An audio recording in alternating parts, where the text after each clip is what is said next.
네, 맞수 동맹 코너인데요. 이번 주에도 지난주 구정 때 잠깐 우리가 쉬었죠. 주간 테마 상승률 대결을 잠깐 쉬었고, 내일부터 주간 테마 상승률 대결을 다시 하게 되겠습니다. 그래서 오늘 모든 전문가들이 데이터를 이번 주에 뜰 테마 데이터를 전부 제출을 했는데요. 그거 한번 좀 CG로 먼저 보고 시작을 해보죠. 네. 먼저 이제 제가 추천 테마가 액면 분할 테마를 갖고 나왔습니다. 네, 그리고 고강현 운영령님은 사물 인터넷 테마. 자, 그리고 최창존 전문가님은 휴대폰용 무선 충전 관련주 가지고 나오셨고, 박한샘 전문가는 증권주 추천 테마로 올렸습니다. 네. 자, 그리고 박준현 운영령님은 건설 자재 쪽을 추천 테마로 올렸고요. 명준우 운영령님 엔터테인먼트 쪽입니다. 예. 자, 그리고 이동근 전문가님이 건설주를 추천 테마, 부자개미님은 삼성전자 관련 스마트폰 부품주 이쪽을 이번 주에 추천 테마로 했습니다. 자, 나름대로 다 이유가 있는 것 같아요. 제가 보니까 뭐 건설주 같은 경우는 뭐 박근혜 대통령의 그 해외 순방, 중동 순방이 있고, 삼성전자 관련 스마트폰 부품주 하면은 또 우리가 이번에 그 모바일 월드 컨그레스가 있지 않습니까? 다 이유 있는 테마를 갖고 나오신 것 같아요. 예. 이번 주에는 어떤 쪽이 1위를 할지 한번 좀 관심 있게 지켜보시고요. 그러면 먼저 잠깐 설명을 한번 주시죠, 운영령님. 오늘 갖고 온 테마. 네. 일단 오늘은 뭐 3월 인터넷 쪽 이제 테마를 가지고 왔는데요. 뭐 지난번에 이제 했었던 뭐 증권주 잠시만 좀 리뷰를 하도록 하겠습니다. 증권주 쪽은 최근 한 1, 2년 정도 구조적으로 이미 좀 마무리가 됐고, 2014년도에는 뭐 증권주 대다수 종목들도 안정적인 실적 호전이 뚜렷하게 좀 나타났는데, 그런 실적 호전이 2015년도에도 업황 회복과 더불어서 뭐 실적 개선이 뭐 계속해서 좀 이어질 전망이다, 이렇게 말씀드렸고, 탑픽 종목으로 대신증권을 선정했었는데요. 대신증권 상당히 좀 좋은 모습을 좀 보여주고 있습니다. 앞으로도 조금 더 증권주 쪽은 관심 있게 좀 더 봐주셔야 될 업종이고, 단기적인 측면보다는 조금 더 중장기적인 측면에서 본다고 하면은 상당히 좋은 성과를 얻을 수 있다, 이렇게 좀 보고 있는 상황이고요. 오늘 관심 있게 좀 가지고 있는 테마 쪽은 이제 사물 인터넷 테마를 좀 가지고 왔습니다. 사물 인터넷 같은 경우는 지금 현재 여러분들 시청자분들 너무나 잘 아시겠습니다만, 사물에 센서를 부착해서 실시간으로 이제 데이터를 인터넷으로 주고받는 이제 기술이나 이제 환경을 뜻하는데요. 최근에는 가전제품이라든지 전자기기 쪽, 아니면 헬스케어 기기, 아니면 스마트홈, 아니면은 이제 스마트카드, 이런 다양한 분야에 적용이 가능하면서 지금 현재 일상생활에 혁명을 가져올 기술이다, 이렇게 좀 보여지고 있는 그런 상황입니다. 이제 IoT라고 하는데 이제 인터넷 오브 싱스라고 하죠. 이것을 보통 세 가지로 이제 구분이 되는데요.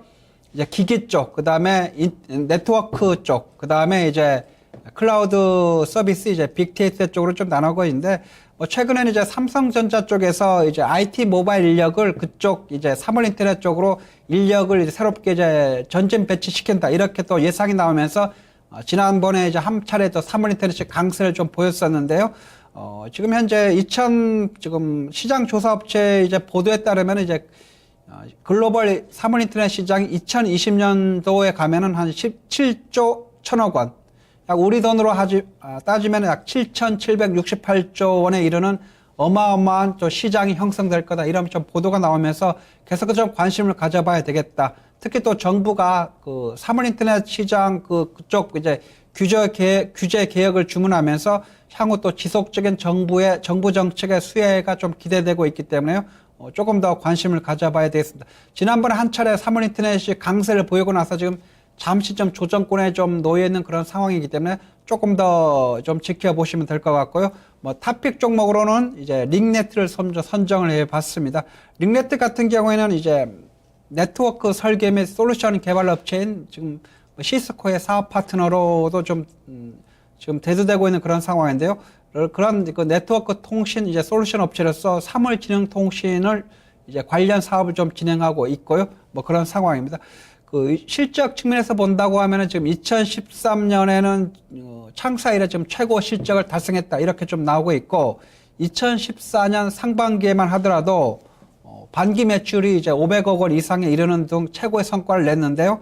이런 것이 지금 현재 2014년도 이제 상반기 실적이 전년 동기 대비해서 541억 원, 영업이익은 19% 늘어난 25억 원, 당기 순이익도 이제 5배 이상 늘어난 이제 33억 원으로 이제 계속해서 좀 이제 그 실적 개선 좀 이어지고 있습니다. 아직 그 4분기 실적은 발표되지 않았습니다만 3분기 실적, 지난 3분기 실적도 매출액은 전년 동기 대비해서 뭐 10% 이상 늘어나면서 뭐 245억 원, 영업이익도 뭐 상당히 좀 19억 원 좀 하면서 상당히 좀 좋게 나왔기 때문에요. 앞으로도 이제 어느 정도 이제 사물 인터넷 시장에서는 링네트가 가장 또 관심을 가져봐야 될 종목이다. 뭐 이렇게 보시면 되겠습니다.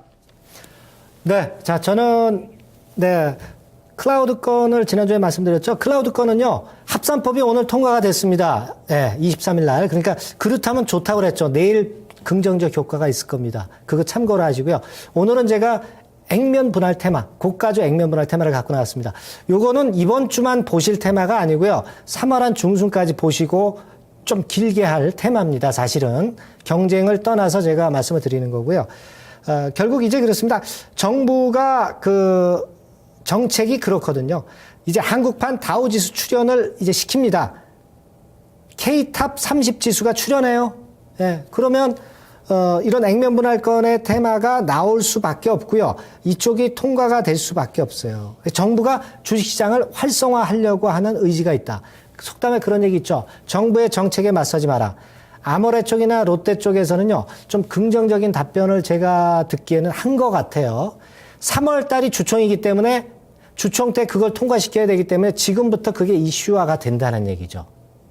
아시겠죠? 그렇게 좀 보시면 되겠고, 아마 그 탑픽 종목으로는 제가 볼 때는 좀 낮은 주가가 있는 그 롯데 제과라든가, 그리고 좀 높기는 하지만 아모레지나 아모레 퍼시픽, 요런 쪽들이 괜찮을 가능성이 좀 있습니다. 예. 정부의 주식시장 활성화 의지가 있기 때문에 그런 부분들에 중점을 둬서 요번 주 한 주로만 보지 마시고 한 2, 3주 정도 코스로 좀 길게 보시고 대응해 나가면 괜찮을 테마로 저는 보고 싶습니다. 네, 그렇게 좀 대응을 하세요. 자, 이렇게 해서 저희 마수동매까지 마치고요. 미국 시장 한번 좀 봐야 되겠습니다. 김선영 연구위원님 나와 주십시오.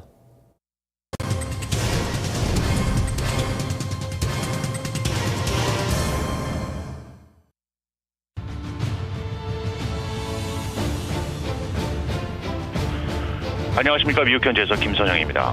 지난 주말 그리스 구제금융 4개월 연장안이 통과됐다는 소식으로 관련 불확실성이 감소하면서 S&P 500과 다우지수가 사상 최고치에 올라서고 나스닥 지수는 15년 최고치를 기록한 데 따른 차익 실현 매물이 유입되면서 개장주 뉴욕 증시 소폭의 하락세를 보일 것으로 예상이 됩니다. 오늘 개장으로 발표되는 1월 기존 주택 매매 지표를 앞둔 경기 심리가 짙어지고 있는 가운데 WTI 국제 원유 가격이 공급 과잉 우려 속에 현재 3.5%가 하락한 배럴당 49달러를 기록하고 있는 것이 에너지 업종을 끌어내리면서 증시 전반에는 하락 요인으로 작용할 것으로 예상이 됩니다. 한편 투자자들은 오는 24일과 25일 제넷 옐렌 연준 의장이 상하원에 출석해 금리 인상 신호를 보낼지에 주가를 곤두세우고 있는데요. 최근에 경제 지표가 다소 부진한 모습을 보였던 터라 인상 시기가 늦춰질 수도 있다는 전망이 금융시장에서 조심스럽게 제기되고 있는 상황입니다.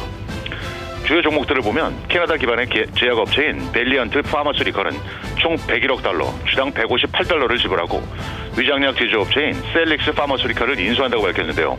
이 뉴스로 밸리언트는 10%, 셀릭스는 5% 각각 상승 중입니다. 증권사 골드만삭스가 밸류에이션을 이유로 투자 의견을 중립에서 매도로 낮춘 데 따라 항공기 제작사인 보잉이 2% 하락 중이며 모기지 업체 홈런 서비싱은 13억 달러에 경쟁사 뉴 레지덴셜 인베스트먼트에게 매각된다는 소식에 8% 급등하고 있으며 증권사 시티그룹의 매수 추천을 받은 생활용품 업체 콜게이트 파머리블은 1.5%의 오름세 보이고 있습니다. 투자의 규제라 불리우는 워렌 버핏이 이끄는 벅셔 해더웨이가 총 4억 유로의 독일의 모터사이클 장비 업체 데트리프 루이스를 인수한다는 소식입니다. 데트리프 루이스는 오토바이와 오토바이의 의류와 부품, 액세서리 등을 판매하는 소매업체로 독일과 오스트리아 등에 71곳의 매장을 보유하고 있으며 연간 매출액은 2억 7천만 유로를 기록하고 있는데요. 여기에 대해 워렌 버핏은 미국 외 지역에서 더 많은 기업을 인수할 것이라면서 이번 인수는 그간 진행해 왔던 것보다는 규모가 작지만 최근 다른 기업 인수를 위한 시발점이 될 것이라고 밝히고 있습니다.